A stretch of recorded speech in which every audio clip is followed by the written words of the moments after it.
That's just stuff. That's the paperwork you've got to sort out. You with me? But you need to get this money thing done. Are you following me so far? Yes or no? Yes. Seriously, that little DVD on the wall, did that look like fun to you? Yes or no? That was a circus. We had so much fun. Ladies, think of maybe walking down the streets of Paris with 4 of your girlfriends and the whole trip is on you. It's shopping at a level 10. You with me? Going crazy. It's the same thing, isn't it? And that's what this is about. You just got to make a decision. I am going to make this freaking thing happen, irrespective. Now, I know a lot of people in the room have probably done some seminars before. Raise your hand if you've done that before. It hasn't worked. Raise your hand if you've done a seminar before and you realised you needed capital to do it. Raise your hand. Come on. I need money to do this. You know what? I don't care what it is. Push through it, folks, because time's ticking. You with me? And the rewards are waiting. Let me tell you something real. It is waiting for you, and it's like this endless freaking well. Once you tap into it, you cannot consume that kind of water. Do you follow me? Yes or no? Yes. You work out the methodology. You plug into a system like this, you will actually come away so much better off for it. You with me so far? Yes. Alrighty. Now, what actually happened was I took my mum for lunch. I dialed my mum up. She'd worked 6 days a week for about 25 years of her life at that point. 6 days a week to support us kids. I dialed her up and I said, Mum, I'm taking you for lunch. She said, great. Picked her up. She actually said to me, she goes, I can't, I'm working. I said, bugger work, I'm going to pick you up. Picked her up from her work, took her to lunch, took the afternoon off. I bought my first Porsche, an Arctic Silver 911. Picked her up a few days later, went to lunch in a little pub on top of the hinterland. And I said to her, Mum, you wouldn't believe what actually happened last week. She said, what's that? I said, I banked $1,066,000. She looked at me. She started to howl. She started to cry. And I said, Mum, you and I are never going to struggle again. Ever. And she'd worked 25 years, 6 days a week to support us kids. And my question to you is this. Does $1,066,000 change the way that you live? Yes or no? Yes. She started howling, crying. She goes, I cannot believe it. I said, well, I'm still coming to grips with it myself, you know, sort of adjusting slowly, but it's feeling okay so far, you know. I can get used to it, right? And this is where it all started. So jot down these notes. First and foremost, you and I got to realise there's a couple of basics we'll walk through today, an outline, legalities. I'll go through some tools. Who thinks the internet as their slave would be a very wise tool? You and I use technology today. We don't need a vehicle to drive around, do 4 million kilometres checking out property. That's a thing of the past. Today we use a system called RP data. Who's heard of that before? A property databasing system. Everything that we need is housed in this information centre. It's incredible. Every property transaction since 1930 is stored in there. Every phone contact detail, every person, every owner, how much they bought it for, what the property's about, their phone number for goodness sakes, where they live. I can actually tell you the colour of your tiles on your back patio. Did you know that? Pretty spooky stuff, isn't it? No, it's not Big Brother. It's actually called information, public information, and I'll steer towards that today. Lastly, we'll go through what I call combinations. Combinations are effectively the highest and best use. You and I are in downtown Gold Coast today, GC. A combination would be, let's say that you and I were, let's call it in the back streets here of Broadbeach. You and I come across an old block of flats, let's say three stories. They're old, run down, built in the 70s, quite decrepit. You and I look at the town plan and we work out very quickly that it's actually capable of 5 stories, not 3. Does it make sense so far? And we think to ourselves, well, hang on, it's already got a residential zoning, but across the street, I can actually see some commercial type uses. Who's seen this before? We just spent a whole day on the bus yesterday driving around looking at deals. I'm telling you, there's commercial uses everywhere. But across the street there's commercial. It might be a travel agency, it might be an IGA or a supermarket of some description, it might be a bakery, butcher, fruit shop. We think to ourselves, well, hang on, if they're using commercial across the street, why can't we adopt the same type of thinking? Wouldn't that be logical, yes or no? And we look back at Broadbeach and we think to ourselves, there's a whole stack of office space in and around Broadbeach. A lot of people work in that central part, don't they? Why couldn't we have 1 floor of retail, 2 floors of office space, and the last 2 floors at the top will keep as residential to uphold the integrity of the town plan? Does that make sense? Do you think it's worth a whole lot more money in that state or just by residential alone? What do you think is worth more? Combination or just residential? Combination, folks, is a higher and better use. This is our Delphin Australand, Walker Corp, Mirvac, all these big companies, corporations think, I want to maximise the uses. I'll share with you a couple of examples this afternoon. Now, let's move forward. Write this down. Well, what is an option? An option is this. It really is a legal document. A solicitor will call that a legal instrument. It's a piece of paper, for goodness sakes. What's that? An option is simply a document. And what that does is it controls the asset. Now, my question to you is this. Think carefully. Is that document worth more than money? Yes or no? Yes. Yes or no? Yes. It actually is, isn't it? And this is what Trump's worked out. This is what Kiyosaki's worked out. That document controls the asset, and I can move it to the market without ever being the owner. And we'll cover off some more detail. Those puppies, those little documents there, are worth about $7,000 to $9,000 a piece. Do you reckon that might be some valuable intellectual property for you? Yes or no? Yes. Well, write this down. The world goes to the decision makers. There'll be 3 of you in the room today that walk away with one of those for free. Is that okay with you? Yes or no? Yes. That was pathetic, people. Come on. I'm going to hand out $21,000 worth of my knowledge. Is that valuable to you? Yes. I'd be one of those people jumping up and saying, it's me. Now, what it means is that you and I are going to take control of an asset and flick it to the market. I'll explain more as we go on. What does that mean? Well, as I said before, it's control versus ownership. That is key, paramount. Today's day and age, when interest rates are starting to march up, when debt is hard to obtain, debt is risky. When you and I have a lot, millions of dollars, we owe the bank money every single month. Do they forget about it, yes or no? No. Somehow they don't, do they? Right? It's painful. It's risky. Now, I don't know about you, but I don't sleep very well at night when I owe a couple of $1 million. How about you? You see, you and I have been told a bit of a story, I believe. The banks have done some very clever marketing. And you know what? They told us that debt was good. Would you agree, yes or no? They said, go borrow, borrow, borrow, borrow. Fact of the matter is, folks, you're still working harder than you ever have before. Is that right, yes or no? Yes. Hence, there's a link between these two, isn't there? Yes. The more debt you have, the more busy you better get. It's almost like this vacuum, this addiction. And it starts with debt. And this is what's so beautiful about options, is that I don't have to be the owner. I don't have to take on or enrol in that debt. I used to have a lot of real estate, a lot of residential real estate, and I worked out it's a pain in the backside sometimes, isn't it? Coming up with negative cash flow to make ends meet each month. That's a bit stressful, wouldn't you agree? What if you and I just go out and make 130, 140,000 cash, stick it in a bank account? And if the real estate was actually negative 3 or 4 grand a month, can we just take it out of our bank? Yes or no? Yes or no? Yes. I've learnt that cash is what? Cash is what? King. Cash is king. Let's focus on cash. Let's use real estate to pull cash without being the owner of it. Follow me so far? Yes. That's where we're going. Now, how does it work? Well, that's a good question. Firstly, you and I are the referee in the game as opposed to being someone played on the field. Played by who in this case? Who have been played by, folks? Banks. Come on, all of us. Been played by who? Banks. I agree. If you and I have $3.3 million worth of debt in our portfolio or a development or something of that nature, you and I have got to come up with $27,000 a month every single month. Month in, month out. Have you thought that through, yes or no? Have you thought that through? Yes. And yet a lot of people go, man, I can't wait to have 15 properties that are all negative cash flowed, right?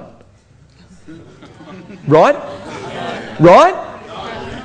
I don't know about you folks, I do things very differently today. It's called reverse engineering, starting with the end in mind. Write that down. Entrepreneurs always start with the end in mind. If I want cash, I focus on cash first. Why go out there and do a 25-year plan or a mortgage plan that may not necessarily get me over the line? I might own it, but chances are the bank will for that whole time. Is that correct? Yes or no? Doesn't work for me either. So, let's move on. There's 3 parties involved. Write this down too. There is a seller, clearly. There is a seller, or a property owner as such. There is you and I, the option holder, in the middle. We understand the power of control versus what? Ownership. Control versus? Ownership. Ownership. And then lastly, there's the ultimate buyer. Now, if we look at this in context, you and I are going to add value along the way. How are we going to do that? Well, if we've got a 24-month option, as I detailed here earlier, if I've got a 24-month option, I'm going to use that time to add value to the property. There's two ways of doing it. I can wait for the market to increase. I can use that 2-year period to wait for the market to add value for me. But you know what I've learnt? My destiny is still in the hands of the market. You with me? I don't like that. I'm not in control. I'm sitting around waiting. That doesn't work for me at all. But you know what? If I can force value on that thing by the way of a development approval, would that actually add some huge profit to it? Yes or no? Yes. That's the key. It's called adding value to something. Have a look at this. You and I are taking a seedling. We're going to turn that into oranges, and we're going to turn that into orange juice. Have we added immense value? Yes. The seedling might be worth what, 2-3 cents? The orange juice at the other end is probably worth what, $3.50 a litre? Is that right, yes or no? Yes. That's thousands of %. And that's the same philosophy we adopt to real estate. Value. Force value through development approval. So why do we need time? We need time to go and talk to a council, don't we? Get an approval, get this thing stamped, flick it to the market. All making sense so far, yes or no? Yes. Folks, this is how you go from being a carpenter, if you're curious, this is how you go from being a carpenter at 16 to having over $270 million worth of projects in the pipeline. Do you follow me so far, yes or no? Yes. From a chippy, working for $22 an hour and then cleaning windows, to having an asset base of $270 million and growing. That's how you do it. So, this is how you and I are going to structure it. If I could actually find someone that was a volunteer, now that person would probably walk away with the best part of about $7,000 worth of intellectual property. Who do you think that might be? Who would that be? Me. Who would it be, folks? Come on, make yourselves known. Very nice, sir. At the back there. Very nice. Give him a hand. Your name is? Chetan. Yep. Chet is one. Sir, you're number 2. Give him a round of applause, folks. Come on. Chet. I need one more. Ladies, let's mix it up. Who is it? Ladies, who is it? Yes, ma'am. Very nice. You're first on your feet. Let's go. Next time. You now are, sir, Simon. Yes. Chet, you're going to be the seller. And your name, my dear? Kylie. Good to meet you, Kylie. Mark Rolton. You'll be the option holder. You stand in the middle. Chet, if you can for me. Simon, move to your right. Now, folks, watch very carefully here. Have we all heard something about property options? Raise your hand. Yes or no? Heard the concept, but I haven't actually really understood what actually happens here. Watch the simplicity. Your job here is to isolate the risk. Do you follow me so far? Is there risk if we actually buy and hold property? There is an element of risk there. But I want you to focus on the risk and you tell me where it is at any point in time. Chet, to the left if you wouldn't mind, please, mate. Great. Now, we've learned that time is more important than what? Money. No, folks. This is 21st century. Time is more important than what? Money. So, our friend, Melissa comes along, Kylie comes along and says, you know what, Chet, I want to take on that property. Chet is a seller. If you can stand over there for me, mate, face us. Now, Chet is the owner of the property. And Kylie says, well, listen, I've got an option. I don't want to own it. I want to what? I want to control it. So, Kylie, if you would, please hand over the option as well as the cheque for $1,000. Now, Kylie also has a signed agreement of Chet's property. They've agreed to option it. Fair enough, yes or no? Yes. Who controls Chet's property? Who? Kylie. How much did it cost? $1,000. Now, Kylie goes to the council and says, well, listen, there's clearly a higher and better use. I'm going to get a development approval and I want to flick it onto the market without ever being the what? Without ever being the owner. Kylie turns around and says, well, that's actually worth something. That's worth a lot of money in the marketplace. Is that right? Yes or no? Yes. Now, we have our friend here, Simon. Simon is a builder. Simon is a developer. Developers are good at what? Developing. Developers are good at what? Developing. Builders are good at what? Building. Painters are good at what? Painting. They want to do what their best skills provide them to do. They are essentially a developer. And you and I realise that all these people want is a turnkey solution. They don't want to go sit there with councils and talk to them and talk to consultants and engineers and stuff. They just want to do what they do best. This is the person that pours concrete, lays bricks for a living, hangs gyprock for a living. They're the ones that basically put together a project, develop it. But you and I can make a lot of money in the meantime. Is that right? Yes or no? Yes. So, as an ultimate buyer or as a builder-developer, Simon turns around and says, I want to take on that project. I like it. It's got a development approval and I can start immediately. Is that right? Yes. Simon, hand over a cheque to Kylie. Kylie, hand over the option if you would, please. Now, what was Kylie's exposure through the process? Come on, folks, what is it? $1,000. Kylie, hand up. Throw up that cheque for me. Is that a tidy profit, yes or no? Yes. And this is what I've learned. That our ultimate buyers, builders, developers, they just want a turnkey solution, people. That's all they care about. Because is development a fairly profitable enterprise, yes or no? Yes. Not without risk, but it is very profitable, right? And now, who is about to take on the risk of this transaction? Who would it be? Because someone has to pay the owner the amount of money at the end of the day. Is that right? Yes or no? Yes. So Simon, if you would, please hand over the cheque to Chet. Hand over the option as well, Chet, in exchange. Question, who owns the property now? Simon. Did Simon take on the risk, yes or no? Yes. Now, in between all of this, Kylie made how much? 700 grand. Are you with me, yes or no? Yes. How much did it cost Kylie to get that 700? 69. It cost $1,000. It cost $1,000. Folks, that's our core business. That's what we do today. Is that a smart business, yes or no? Yes. And people look at it and go, it's got to be more difficult than that. You know what I've learned? You need some skills around how to work out who the most important party is. Who do you think's the most significant part in this transaction? Kylie. Who would it be? Kylie. She's the one making the dough, right? And what was her risk? Would you like to know the rest of the story, yes or no? Yes. The $1,000, if we don't for some reason proceed, if the council says no, we're not going to stamp that approval. If the council says you can't do that, if the project no longer works, if the market tanks and goes sideways, we rip up the option, walk away and ask for our $1,000 back. It's fully refundable. Are you with me, yes or no? Yes. So now what's her risk? What's her risk? Zero. Give them a huge round of applause, folks. Very nice.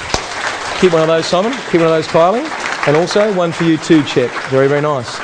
Folks, that is the core. That is the very essence of options. That's how the process works. Now, some of you are probably sitting there saying, well, hang on. Jesus, you just did my head in. You just bent my whole brain, right? But the principle is really quite simple. You've learnt that time is more important than money. Is that right? Yes or no? Yes. Here's a live transaction. Write this down. It was optioned. The market was actually $800,000. Write this down. It was optioned at 1 million. Market 800. Option 1 million. With a development approval in place, it was sold for 1.7, which left $700,000 profit. So now we go to a seller and we say, listen, I'm not here to insult your intelligence, Mr. Seller. I've learnt that time is worth more than what? Money. So instead of trying to crunch you down on price and negotiate, and smash you down on price, I'm willing to offer you more in exchange for... I'm actually willing to offer you more money in exchange for what? Time. 24 months. My core business is adding value to real estate. You got me? Yeah. That's the whole principle. That's how you and I approach it. Don't do it with a traditional method and say, the property's worth 700 grand, 800 grand, I'll offer you 550. You with me? That's traditional thinking. As entrepreneurs, let's offer them more in exchange for time. Let's add value to that thing and keep the profit in between. Making sense so far? Yes. Let's finish off that loop. Option holder, lastly, ultimate buyer, as we said. Now, does it have to be complicated? Not at all. Here is a very simple transaction. Same concept, I just want to control it and then flick it onto the market. I don't necessarily want to be the owner. I want to make cash out of real estate first. If I now want to go and buy property, I've got the cash to do it. Does that make sense? Yep. If we make $800,000 or 300 grand or $120,000 out of a transaction, you and I can go buy a profit with cash or part thereof, can't we? Is that right? Yes. I'd much prefer to do that. What happens when you lob up to the bank and you say, listen, the property is in fact worth 350. Here's 200,000 cash. I need to borrow 150 grand. Is that okay? Yes or no? Yes. I'm not borrowing 85, 95%. I'm probably borrowing less than half. Does it matter what interest rates do after that point? Yes or no? It's irrelevant. Does it matter if it's actually empty? The tenants aren't there for 4 weeks. Is it going to send you to the wall? Yes or no? Does it send you bankrupt? Not at all. Let's use real estate to pull large chunks of cash, and then let's go and buy some and keep it for long term. Follow so far? Yes. Here's a terrific example. Here's a deal done by a graduate only recently. You can see the house on there on the left-hand side. There's a vacant area on the right-hand side that was part of the property. So, as you can probably tell, he optioned it. He optioned the whole lot, in fact. He actually put the deal together for not $500,000. You told me that time was worth more than what? Money. The market was $500,000. So would we offer them more than the market or less? More. Definitely more. So he put the deal together at $530,000. That would make logical sense. Wouldn't you agree? Yes. Is the seller a happy seller at this point in time? Yes. No-brainer. Absolute no-brainer. Then he sold the house on the original block, little small block now, subdivided for $395,000. He then sold the vacant block of land right next door for $240,000, just the block, 586 square metres next door.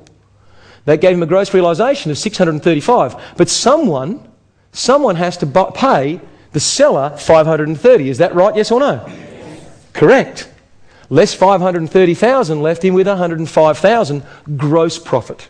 We still have some expenses, is that right? We've still got to get development approval through council, correct? Yes. We've still got to pay some infrastructure charges for the sewer and the water. Fair enough. So, less his costs, $16,830. But poor Kevin didn't have any cash, right? Kevin actually went out and got 2 credit cards for the $16,830. Does that make sense? He had zero money. Poor guy was an IT consultant. No cash. Not being disrespectful, but he had no money at all, right? He went and got 2 credit cards to make this deal happen. And guess what? The commission that we owe to the agents, we're going to involve some real estate agents to sell the properties to the market. Is that fair enough? Yes. But we don't own them, so we're not liable for any debt yet, are we? Are we? No. There's no debt here. We're not going to the bank for a loan, nothing of the description. $15,875. But what's cool about that is the commission is due and payable when the property's settled. Does that make sense? So we actually have our profit to pay out the commission. Everyone with me so far, yes or no? Yes. Fantastic. That left Kevin with $72,295. Is that a good deal, yes or no? Yes. He had none of his own cash in there. He walked away with